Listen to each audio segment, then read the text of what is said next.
అండి మా బొబ్బాయి చెట్టు అయితే పెద్దదయ్యింది, కాయలు కూడా బాగానే కాసింది. ఈ చెట్టు ఇంట్లోకి తెచ్చుకున్న కాయలు గింజలు ఇలా ఇక్కడ వేసానండి, మొక్క గట్ట ఏమీ వేయలేదు. ఆ గింజలు మొలిసి ఇలా చెట్టు అయి కాయలు కాసిందండి. చూడండి ఎన్ని కాయలు కాసిందో.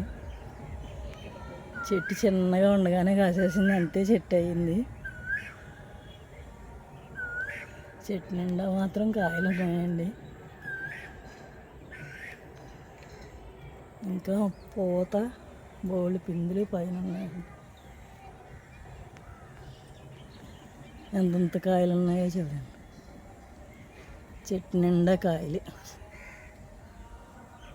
మన ఇంట్లోకి తిన్నాక తెచ్చుకున్న గింజలు వేసిన చెట్టేనండి ఇది.